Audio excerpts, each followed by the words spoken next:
मी ब्राह्मणवादाला आव्हान देतो, पाया खोटा आहे. त्यांना तुमच्यामध्ये द्वेष आणि परधर्माबद्दल नफरत पसरवल्याशिवाय तुमच्यावर राज्यच करता येत नाही.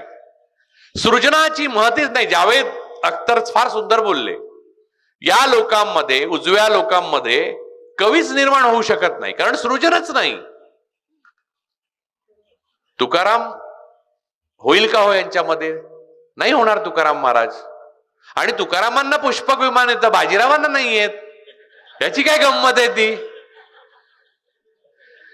बहुजनांना असं चढवून चढवून मारलंय ना, तरी सुद्धा त्यांना शिक्षण एवढं लोकांनी, म्हणजे हे एवढी मोठी संस्था उभी राहिली ती यासाठी की स्त्री पुरुष समानता, मूल्यव्यवस्था, सायंटिफिक टेम्परामेंट, आधुनिकता, या सगळ्या गोष्टी शिकाव्या. आणि ईश्वर आहे की नाही हा आपला प्रश्न नाही बाबा. असेल तर तो असेल, मग आपण आपलं सगळं हे ईश्वरामुळे चाललंय, ठीक आहे ना. मग तो सर्वत्र असेल, आणि नसेल तर तो कुठेच नसेल. हेच तर बुद्ध म्हणाले. बुद्ध म्हणाले अस्तित्वगत प्रश्नच नाही ईश्वर आहे की नाही. अस्तित्वगत प्रश्न म्हणजे काय? तुमच्या जन्माबरोबर येतो. तुम्हाला एखाद्या रूम मध्ये बंदिस्त करून ठेवलं तर तुम्हाला कळेल का की गुरुवारी लक्ष्मी व्रत करतात, वाचतात म्हणून? नाही कळणार ना. एवढंच कशाला, तिकडे सौदी अरेबियात ठेवलं तरी कळणार नाही की गुरुवारी लक्ष्मी त्यांच्याकडे येते जे लक्ष्मीचं व्रत करतात त्या बायका.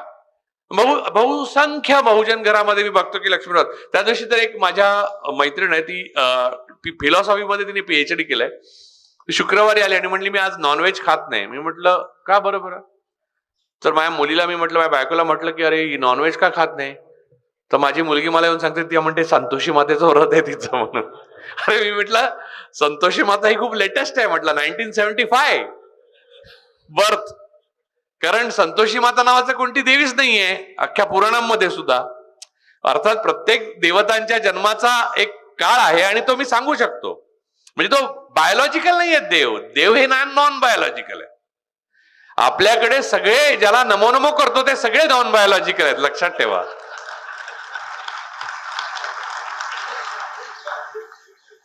त्यामुळे मी तिला सांगितलं समजावून की असं नाही. ती म्हणाली की काय आहे की मला ना तुझं म्हणणं पटतंय, पण आता मी एवढं व्रत केलंय तर अजूनच 2 शुक्रवार राहिले, तेवढे करून टाकते म्हणली. त्याचं काय फळ मिळायचं ते मिळेल. म्हणजे अजून 2 पावलं पुढे गेलात का तुम्ही दरीत पडणार आहात. तर चालणार आहात का पुढे अजून 2 पावलं? आता तुम्ही दरीच्या 2 पावलं फक्त अलीकडे उभे आहात. मागून धक्का पण द्यायची गरज नाही, तुम्ही स्वतःच चाललात. मला कळत नाही की सांगलीमध्ये मनोहर कुलकर्णी नावाचा मनुष्य आपलं नाव संभाजी भिडे घेऊन, आपलं न झालेलं शिक्षण लपवून अधिक शिक्षित असल्याचं बहुजनांमध्ये पसरवून कसं काय शिवाजी महाराजांचं नाव घेऊन तुम्हाला गंडवू शकतो. आणि त्याच्याविरुद्ध ब्र काढत नाहीत माणसं. आणि बहुजन मुलं मला धमक्या देतात, तुम्हाला मारतो, तुम्ही दाखवा, सांगा कुठे. रात्री बेरात्री फोन करतात. बरं, त्यांना समजावून सांगण्याच्या पलीकडे गेलेले असतात. आई वडील काय करतात त्यांचे? त्यांनी त्यांच्या आई वडिलांनी हे शिकवलं नाही त्यांना. महात्मा फुले हे देशाचे शत्रू होते असं जे त्या दिवशी त्याने म्हटलं, त्या दिवशी तरी तुम्हाला तो देशद्रोही वाटला पाहिजे होता, बहुजनद्रोही तर वाटला पाहिजे होता. भिडेंबरोबर सगळे ब्राह्मण गेले, मी मान्य केलं असतं. एकही जात नाही. सगळे ब्राह्मण अमेरिकेला जातात. त्यांच्याबरोबर किल्ले चढायला ओबीसी आणि मराठे जातात. कारण हे भिकेचे डोहाळे ब्राह्मणांना लागूच शकत नाही. ते हुशार आहेत. बघा, एवढं सगळं करून वक्ता म्हणून मी चालू की नाही तुमच्याकडे. आणि म्हणजे जे तुमचंच ज्ञान आहे मी तुम्हालाच सांगतोय, विकतोय परत. याहून भारी काय असू शकतं? हे म्हणजे गाईलाच तिचं दूध विकण्यासारखं आहे. आज ते करायला मी आलोय खास देवगी औरंगाबाद पर्यंत. म्हणजे यातूनच ते निर्माण झालंय. ब्राह्मणाने मंत्र म्हटले म्हणजे खरे.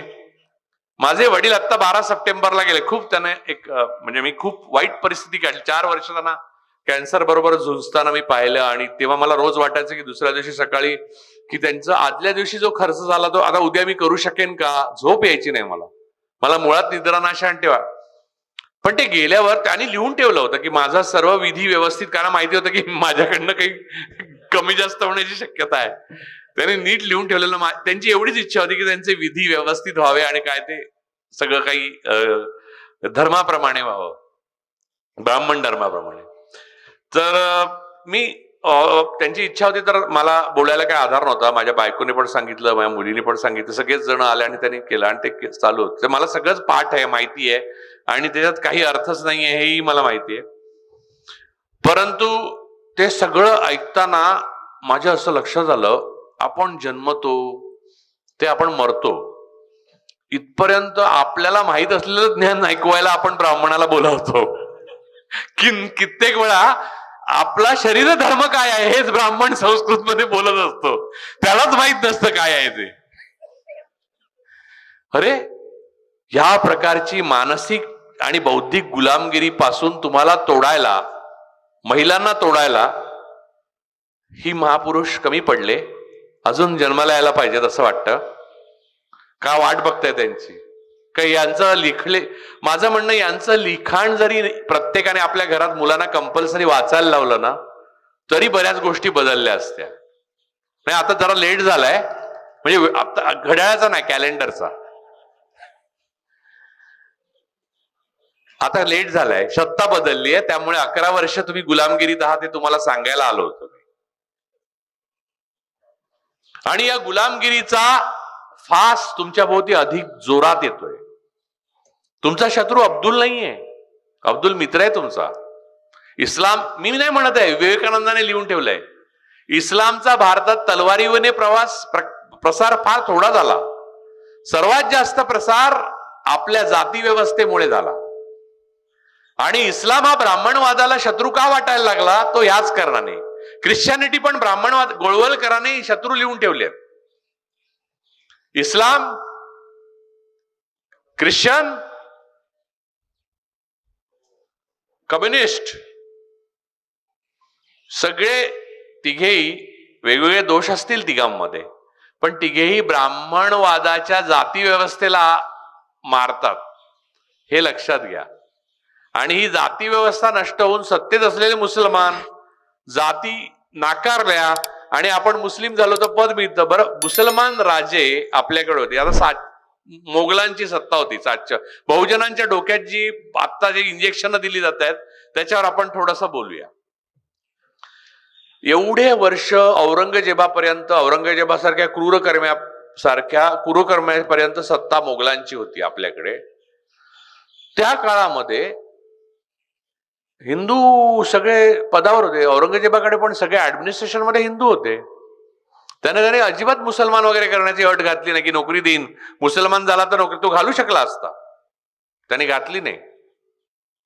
अकबराने नाही घातली. अकबराने उलट, आणि जेवढी मंदिरं पाडली तेवढी मंदिरांना दान दिल्याचं पण लक्षण. आणि ते मध्ययुग होतं, तेव्हाची सगळी प्रतीकं तशीच्या तशी स्वीकारायची पण नसतात. आपण ब्रिटिश आले, ब्रिटिशांनी जर एक हुकूम काढला असता, सर्व ब्राह्मण जर ख्रिश्चन झाले नाहीत तर सर्वांना सरकारी नोकरीत घेता येणार नाही, दुसऱ्या दिवशी भारत ख्रिश्चन झाला असता. लिहून देतो, कारण ब्रिटिशाले पहिले ब्राह्मणच इंग्रजी शिकले आणि वाघिणीचं दूध म्हणायला लागले. याही पुढे जाऊन सांगतो, जेव्हा हिटलर जिंकतोय असं वाटायला लागलं तर पुण्यात जर्मनचे क्लास निघाले. ते पुण्यात जर्मन भाषेचे क्लासेस जे आहेत त्याची परंपरा 42 पासून आहे. तसं काही केलं नाही ब्रिटिशांनी पण. त्यामुळे ना तुमचा अब्दुल ना स्टीफन, दोघेही तुमचे दुश्मन नाही आहेत. तुमचे दुश्मन तुम्ही आहात. तुमच्या बहुजन असण्याचं महत्व तुम्हाला कळलं नाही, तुमच्या माणूस असण्याचं महत्व तुम्हाला कळलं नाही, तुमच्या अंगीच्या सामर्थ्याची तुम्हाला कल्पना आली नाही. जे सामर्थ्य छत्रपती शिवाजी महाराज, शाहू महाराज, महात्मा फुले, गाडगे महाराज अशा लोकांनी तुम्हाला दाखवून दिलं पुन्हा पुन्हा की मी या कुळात जन्माला आलो आणि मी मोठा झालो. ते दाबण्याकरता महाराजांना देव बनवण्यात आलं. त्यांना भवानी माता तलवार देते असं दाखवतात, म्हणजे दाखवायला की नाही हे कुळवाडी नव्हते, हे शूद्र नव्हते, पण त्यांना तलवार भवानी मातेने दिली ना, त्यामुळे हा पराक्रम. तेच रामदासांचा मंत्र हे सावरकरांनी लिहून ठेवलंय. त्यांची आरती, महापुरुषांची आरती नसते करायची, महापुरुषांचं वाचन करायचं असतं. आणि वाचन, आता ते गावोगावी शिवव्याख्याते झालेत ना, त्यांना पहिले आवरा. ते पूर्वीच्या कीर्तनकारांपेक्षा वाईट आहेत. ते अशाने शिवाजी महाराजांना दुसरा राम बनवतील. ते त्यांचं मंदिर बनण्याकरता विटा घेऊन निघतील परत मुलं. असं नका करू. छत्रपती शिवाजी महाराजांकडनं जो संदेश घ्यायचा आहे तो सामर्थ्य आल्यावरही करुणा आणि लोकशाही आपल्या अंगातनं गेली नाही पाहिजे. डॉक्टर बाबासाहेब आंबेडकरांचा तोच संदेश आहे. म्हणून त्यांनी पुणे करार केला गांधीजींचा जीव वाचवण्याकरता. आणि संविधान जेव्हा बनवलं गेलं, संविधानात खूप लोक होते हो. म्हणजे असं खूप सांगतात संविधान सभेत खूप लोक होते. त्यातल्या प्रत्येक माणूस हा ते कष्ट वगैरे करायच्या ह्याच्यात नव्हता. प्रत्येक माणसाची वेगळी कारणं होती. एकट्या बाबासाहेबांनी आजारी असताना सुद्धा, तब्येत बरी नसताना सुद्धा 18 तास कपडे न बदलता लिहित बसले, वाचली पुस्तकांची ती बनवली. त्यामध्ये सर्वात जास्त सोयी सुविधा त्यांनी स्त्रिया आणि ब्राह्मणांनाच दिल्या. सूड नाही घेतला त्यांनी. मला त्यांच्यासारखा माणूस, महापुरुष इतिहासात दुसरा फक्त नेल्सन मंडेला आढळला, ज्याने गोऱ्यावर सूड नाही घेतला. म्हणजे बाबासाहेब असं करू शकले असते. यानंतर जे ज्या पद्धतीने पेशवाईमध्ये दलितांना, महारांना वागवण्यात येत असे किंवा अतिशूद्रांना वागवण्यात येत असे, त्याप्रमाणे आता मॉडर्न रिपब्लिक मध्ये सर्व ब्राह्मणांना वागवण्यात येईल असं लिहिलं असतं, काय झालं असतं भारताचा इतिहास. परंतु डॉक्टर बाबासाहेब आंबेडकरांची करुणा, मोठेपणा, छत्रपती शिवाजी महाराजांची करुणा, मोठेपणा, फुलेंचं, सावित्रीबाई फुले तर प्लेगच्या साथीमध्ये, आता तुम्हाला सांगतो, लोक मला शिव्या घालतात ते बोलतो म्हणून, तरी सांगतो. सावित्रीबाई फुले प्लेगच्या साथीमध्ये पुण्यातल्या लोकांची सेवा करताना स्वतः प्लेग होऊन मृत्यू पावल्या. चापेकरांनी काय केलं? चापेकरांनी आता जो कोविड आला होता तेव्हा क्वारंटाईनच्या संदर्भातले जे लॉ जाहीर झाला, तो लॉ आणला, तो कायदा रँडने आणला. तो रँड हा अतिशय चांगला माणूस असा चापेकरांनीच लिहून ठेवलाय. तुम्ही गुगल करा, तो अतिशय चांगला मनुष्य आहे. परंतु काय करतो सांगतो. तो पुण्यामध्ये रँडने अशी मोहीम काढली क्वारंटाईन करण्याकडे. उंदरामुळे प्लेग पसरायचा आणि त्यामुळे मृत्युमुखी पडायचे. तरुण विधवा झालेल्या आलवणात बसायच्या बायका. त्यांनी तरी रँडचं ऋण मानलं पाहिजे. तर तेव्हा दगडूशेठ गणपती नव्हते, अथर्वशीर्ष वगैरे काय व्हायचं नाही, घराघरात गणपती होते. आणि त्या गणपतीकडे गुळ खोबरं ठेवलं जायचं. ब्राह्मणांच्या घरात गणपती होते, कृष्ण होते, कोण होते, जे काय देव मानाल किंवा तुमचं कुलदैवत असेल त्याच्याकडे गुळ खोबरं ठेवलं जायचं. आणि ते गुळ खोबरं खायला तेव्हा त्या काळची घडं वाडे तुम्ही लक्षात घ्या, त्या बिळ करून उंदीर यायचे. त्यामुळे रँडने कठोरपणे कायदा अंमलात आणला आणि देवघरात पहिले बघायला सुरुवात केली त्याच्या शोजीरांनी की तिथे गुळ खोबऱ्याचे ते उंदीर आहेत का, आणि तिथे क्वारंटाईन करायला सुरुवात केली जेणेकरून प्लेग पासून बचाव व्हावा. तर चापेकरांनी लिहून ठेवलंय की रँड भला माणूस होता, परंतु धर्मामध्ये व्यत्यय आणल्यामुळे त्याला मारण्याखेरीज आम्हाला पर्याय उरला नाही. हे कोणतं क्रांतिकारत्व? म्हणजे प्लेगने माणसं मेली तरी चालेल, धर्माने मेली, प्लेगने माणसं मेली चालेल, धर्म वाचला पाहिजे. धर्म कुठचा? ब्राह्मण धर्म. परत त्यांनी त्याच आत्मचरित्रामध्ये चाफेकरांनी, थोरल्या चाफेकरांनी लिहून ठेवलं. आणि तुम्ही गुगल करा, चाफेकर येणार लगेच, ते आहे गुगलवर. त्यांनी लिहून ठेवलंय की एक त्यांच्या नात्यातला मनुष्य ब्राह्मणच होता, त्याने जरा उशिरा लग्न केलं. धर्म मोडतो म्हणजे काय? आम्ही ठरवलं की त्याच्या लग्नाच्या मंडपावर आग टाकायची. एवढंच काय, तर लोकमान्य टिळक सुद्धा धर्माच्या बाहेर काम करतात म्हणून त्यांना मारायचं ठरवलं होतं चापेकरांनी. हे लिहून ठेवलंय त्यांनीच. आम्ही संधीची वाट बघत होतो. आणि असे अनेक सुधारक म्हणजे आगरकरांबाबत पण त्यांनी म्हणजे लिहिलंय. तर आता मुद्दा हा आहे की आता सावित्रीबाई फुले यांनी यातलं काही केलं नाही. त्यांनी फक्त सेवा केली प्लेगच्या आजारांची, आणि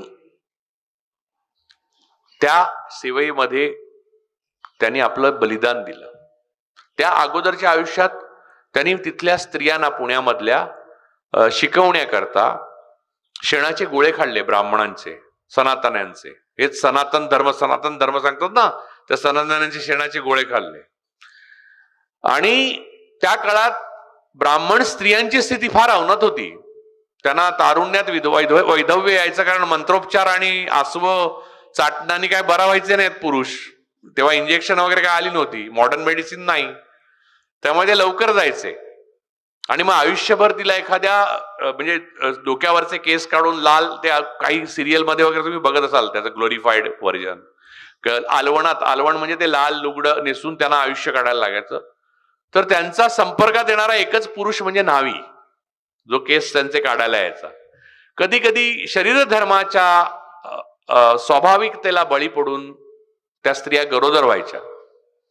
मग त्यांचा गर्भपात करण्याकरता अत्यंत भयंकर मार्ग अवलंबले जायचे. त्याच्यात कित्येक स्त्रिया मृत्युमुखी पडायच्या. अत्यंत वेदनादायक आणि हृदयद्रावक असे मृत्यू व्हायचे. तर त्यांना ते बाळ जन्माला आल्यावर कुठे ठेवायची हा प्रश्न पडू नये म्हणून फुल्यांनी पाळणा ठेवला आपल्या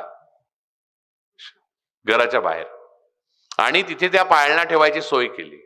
डॉक्टर बाबासाहेब आंबेडकरांनी 8 तासाची ड्युटी, जी आता नारायण मूर्ती वगैरे काढू इच्छितात ना तुमच्या हातातनं, ती 8 तासाची ड्युटी, लिव्ह, नंतर बाळणपणाची रजा, त्यांनी असं बघितलं नाही ही ब्राह्मण आहे, हा बनिया आहे, हा रजपूत आहे, हा क्षत्रिय आहे. पण ह्या सगळ्याचा बहुजनांना विसर पडला. मी ब्राह्मणवादाला दोष देत नाही आणि ब्राह्मणांनाही दोष देत नाही. सगळे ब्राह्मण वाईट नाहीत आणि सगळे बहुजनही वाईट नाहीत. सगळे ब्राह्मण चांगले नाहीत आणि सगळे बहुजन चांगले नाहीत. मुद्दा हा आहे की दोष द्यायचा झाला तर मी बहुजनांना देतो. कारण बहुसंख्य बहुजनांनी, ओबीसींनी आणि शूद्र अतिशूद्रांनी या बहुजनवादी महापुरुषांशी गद्दारी केलेली आजच्या दिवशी, आणि त्या गद्दारीची फलश्रुती म्हणून या 11 वर्षांची गुलामीत आपण खितपत पडलेलो आहोत.